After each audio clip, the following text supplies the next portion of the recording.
Bonjour à tous. Aujourd'hui une vidéo sur le thème action et contemplation.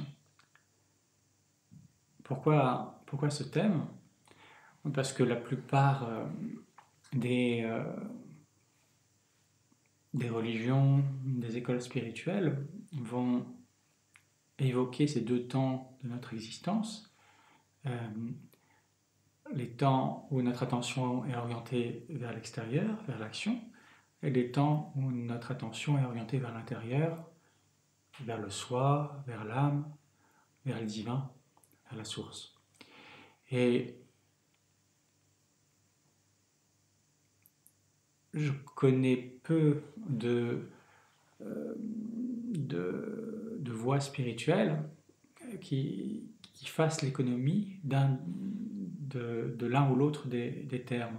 C'est-à-dire qu'il y a peu de voies qui vont uniquement valoriser la contemplation, ou peu de voies qui vont valoriser uniquement l'action, même si ça existe. Et en tout cas, c'est intéressant même de les aborder, ne serait-ce que pour mettre au clair ce qui vous convient le plus, qui vous paraît résonner le plus avec qui vous êtes aujourd'hui. Pour dire que l'action et la contemplation sont deux manières d'expérimenter la réalité de l'existence, de la vie. L'espace ou le temps de la contemplation ou de la méditation, on pourrait dire que ces deux termes sont synonymes, c'est celui de mon extraction de la scène. Un peu comme lorsque je suis spectateur d'une scène de théâtre ou d'un film, je me retire de l'espace de l'action et je deviens l'espace dans lequel je ne participe plus à ce qui se déroule à l'écran ou dans la scène ou dans l'espace, j'en deviens le témoin, la condition d'apparition. Je n'ai a priori pas de préférence, je ne suis pas partie prenante de l'action. Évidemment, quand je suis en train de regarder un film ou une pièce de théâtre, évidemment qu'il y a un autre aspect dans l'ego, dans le psychisme, qui va être en résonance. C'est ce qu'on a cherché. Mais voilà, la métaphore a ses limites. Donc il y a toujours un théâtre intérieur en relation avec le théâtre extérieur. L'espace de contemplation dont on parle, c'est un espace de régression à l'infini, où je suis le spectateur à la fois de mon théâtre intérieur et du théâtre extérieur. Voilà, pour prendre, si on va au bout de la métaphore, aucune métaphore n'est parfaite, mais l'espace de la contemplation, c'est je suis l'espace, je suis le témoin, je ne participe plus, je regarde ce qui est dans l'instant. C'est la méditation. La méditation n'a pas d'intention, en tout cas une méditation authentique n'a pas d'intention de faire le vide de pensée ou d'émotion. C'est être avec ce qui est là, sans rien faire, sans empêcher et sans forcer. Je ne suis plus partie prenante, je suis pur témoin. Je laisse émerger. Je suis dans l'être. L'action, à contrario, c'est quand la focale de l'objectif s'accroît et que je plonge dans l'action et que je m'identifie à une partie de la scène.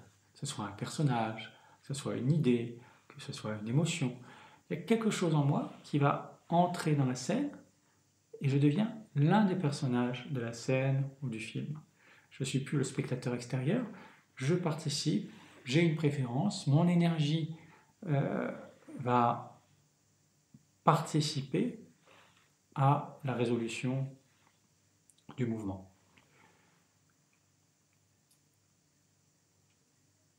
Donc, quand je comprends ça, je vois que action et contemplation ne décrivent pas en réalité des caractéristiques de ce qui se passe, mais sont au contraire une manière d'être en relation avec ce qui se passe. Je peux être en relation à partir d'un point de vue non situé, extérieur à la scène, désidentifié, c'est l'espace de méditation-contemplation, où je peux être partie prenante, je peux être dans la scène, dans l'espace, et je suis un acteur, un personnage de la scène.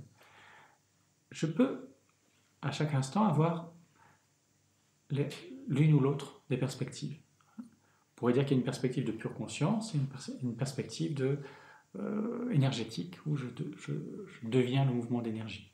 Perspective en tantra, on dirait de Shiva et de Shakti. Ces deux temps, action-contemplation, en réalité, de manière pédagogique dans un premier temps, on va les discerner. À l'horizon, quelqu'un qui a réalisé le soi et qui le vit de manière permanente, donc là on parle des êtres illuminés, des avatars, des saints, des siddhas, des arahats, c'est quelqu'un qui a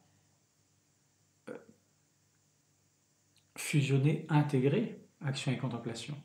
Son action est contemplation et sa contemplation est action. Ça, c'est l'intégration. Mais nous qui sommes en chemin, d'une manière pédagogique, nous avons besoin de séparer ces deux temps-là. Et ces deux temps, on pourrait les décrire comme étant deux parties d'un seul mouvement. Si on prend la métaphore de l'arbre, on pourrait dire que la contemplation, c'est les racines de l'arbre, et les ramures, c'est l'action. Aucun des deux temps n'a vocation à être complet sans l'autre. La floraison de la contemplation, c'est l'action. Le couronnement de la contemplation, c'est l'action. Mais une action qui ne serait pas enracinée dans une contemplation serait comme un arbre déraciné, justement. Et de la même manière qu'une contemplation qui ne déboucherait pas sur une action serait comme une graine qui ne germerait pas. L'action et la contemplation vont donc de pair. Mais quelle est leur articulation saine, harmonieuse? Et quels sont les symptômes justement d'un déséquilibre entre action et contemplation? On pourrait dire que notre vie peut être plus ou moins ajustée, notre vie manifestée peut être plus ou moins ajustée à notre soi, à notre âme, à notre part divine, à notre étoile intérieure.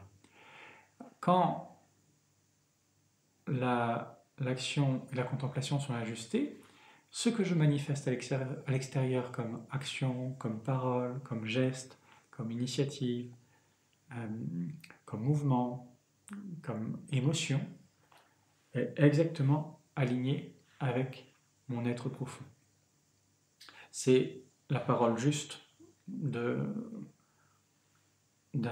être particulièrement connecté, d'un poète, d'un chercheur, d'un artisan, d'un danseur.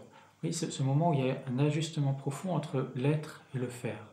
Ça, c'est l'ajustement action-contemplation, quand dans cet instant-là, il y a fusion entre les deux, il y a intégration. L'action est alors parfaitement ajustée à la réalité, parfaitement ajustée à la totalité de la scène. Un peu comme le bon acteur dans la scène de théâtre va exactement exprimer la juste personnalité du personnage en harmonie avec l'histoire. À ce moment-là, il y a quelque chose de parfait qui est réalisé.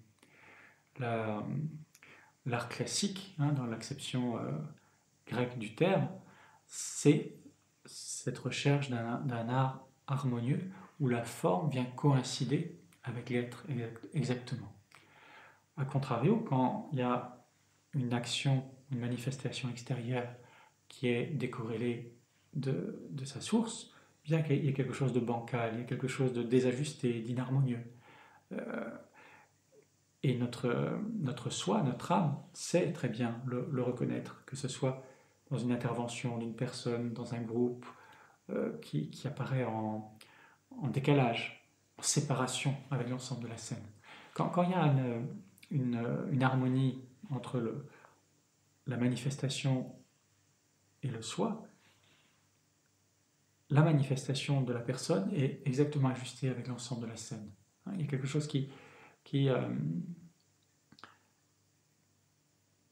fait corps avec la totalité. C'est comme un tableau.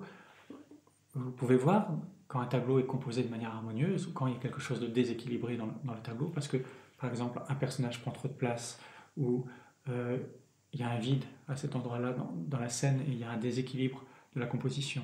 C'est la même chose. Ça, c'est le signe extérieur d'un déséquilibre. Mais je peux percevoir un déséquilibre aussi de manière subjective, en termes de vie intérieure. Le déséquilibre, c'est quand je vais avoir tendance à figer dans une certaine attitude. Un figement, c'est un état de mon être qui n'est plus connecté à la source vivante dans l'instant présent, mais rattaché à une forme de répétition, de comportement appris, conditionné, une forme de mode automatique, un peu comme un robot, qui ne fait que répéter un programme, mais en réalité ce programme est déconnecté de la source vivante de l'instant. Et ces états figés, si je caricature, ils peuvent prendre la forme d'états orthosympathiques, agités, c'est-à-dire des états dans lesquels il y a une forme d'action un peu compulsive, d'agitation un peu compulsive, que cette agitation soit mentale ou émotionnelle ou physique, ou elle peut être aussi une forme d'état figé parasympathique, c'est-à-dire un état inhibé, non vivant, insensibilisé, apathique, dépressif. Donc ça, c'est deux manifestations d'état figé.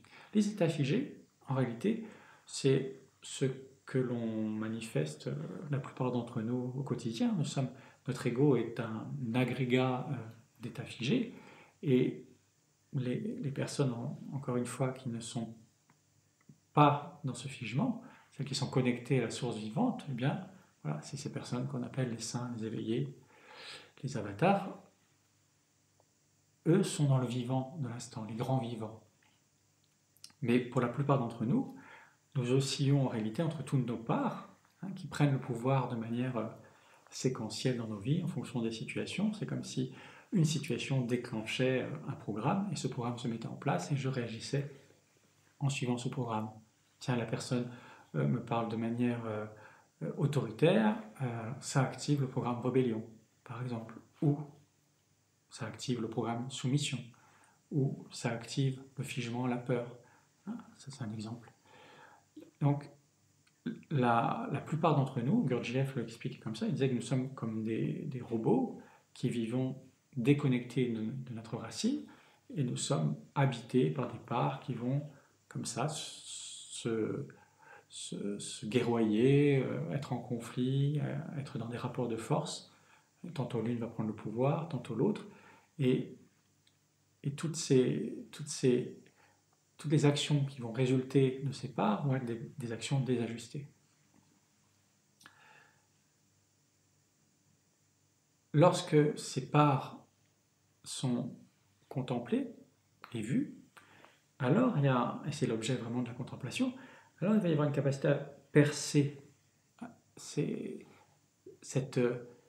tissu fibreux, opaque, de stase, d'états figés, qui sont, encore une fois, notre ego, l'ensemble de nos réactivités, l'ensemble de nos mémoires karmiques, personnelles, familiales, culturelles.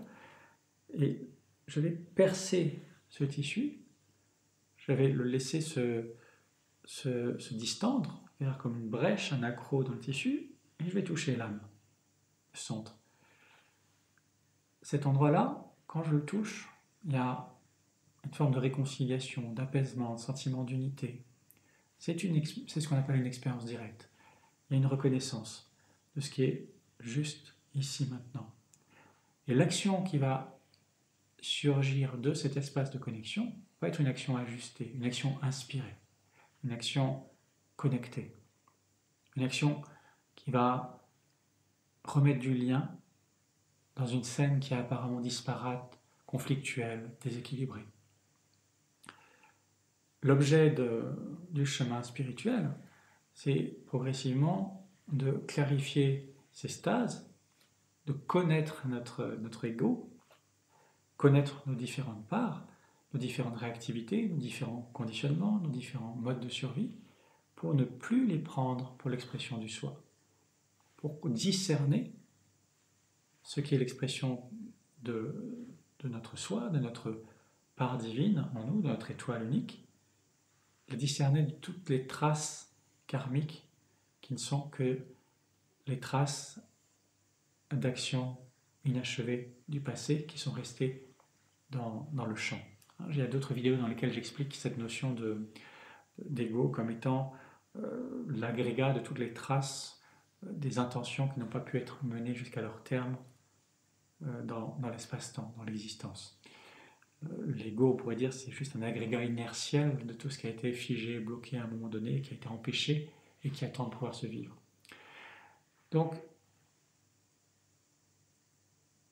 vous voyez que action et contemplation, c'est, encore une fois d'une manière pédagogique dans un premier temps, une manière de vérifier et de prendre des temps dans notre journée ou dans notre vie en général, prendre ce temps de vérifier comment c'est équilibré, comment c'est harmonisé, synchronisé entre mon soi, mon être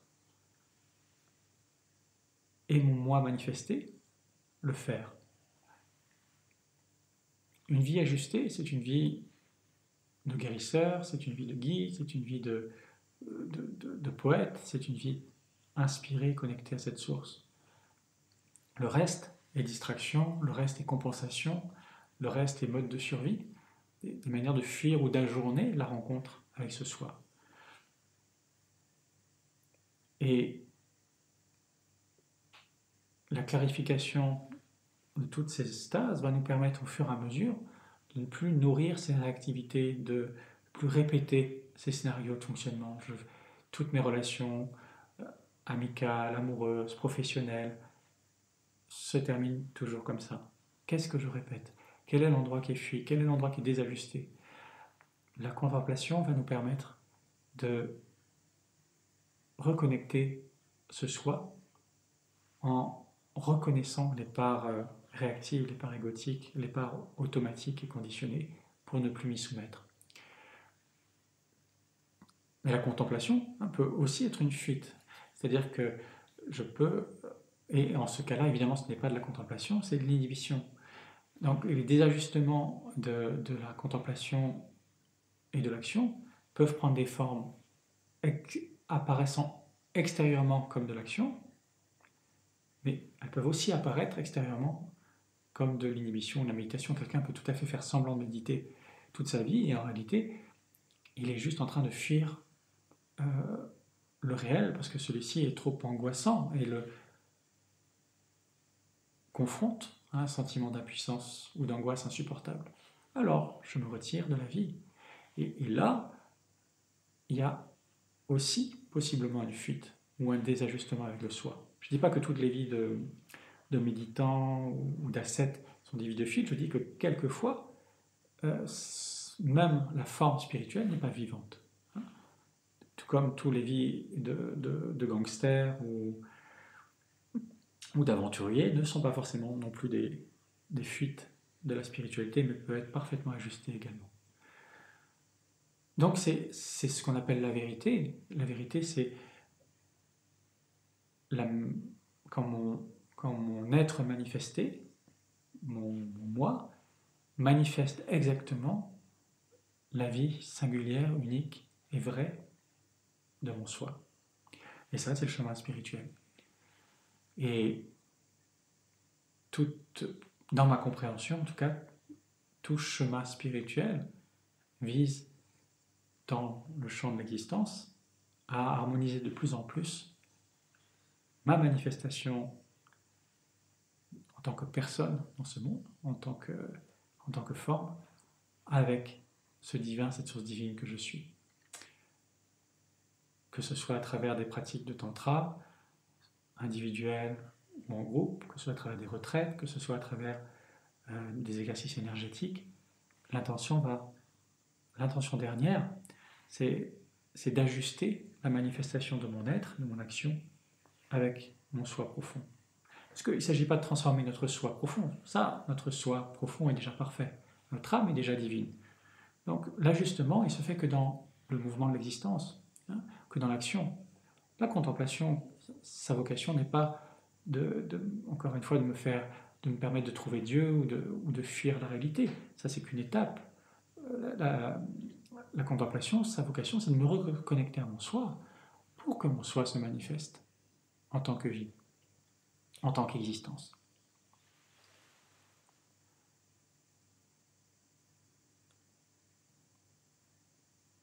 Voilà, en quelques mots. Je suis parti dans différentes directions, mais c'est quelques esquisses justement de clarification, peut-être, je l'espère, qui vous permettront peut-être d'identifier que dans vos vies, aujourd'hui, il y a peut-être un déséquilibre d'action ou de contemplation,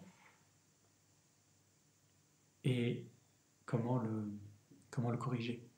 C'est vrai que la pratique après de l'art, de la thérapie spirituelle, c'est justement de savoir, à partir des symptômes, reconnaître qu'est-ce qui est surfait ou qu'est-ce qui est empêché pour permettre à cette vie réelle de se manifester dans l'instant. Et de plus donner corps, donner pouvoir à des parts compensatrices, conditionnées, apprises, qui sont pas réellement vivantes. Voilà, si vous avez des questions, n'hésitez pas à me les formuler en commentaire. Je tâcherai d'y répondre, soit dans les commentaires si la réponse est succincte, soit à travers de prochaines vidéos. Si vous êtes intéressé pour pratiquer, n'hésitez pas également à me contacter, que ce soit pour des séances individuelles ou pour des stages. Les deux espaces sont réellement complémentaires puisque vous allez voir que l'action, la contemplation, c'est dans la relation qu'on peut vraiment les travailler réellement, les clarifier. Et donc n'hésitez pas à me contacter également si vous avez des questions par rapport aux différents espaces de pratique, que ce soit au sein de Psycélium, au sein des pratiques d'obédience tantrique. Et je vous souhaite une très belle journée ou soirée, et je vous dis à bientôt.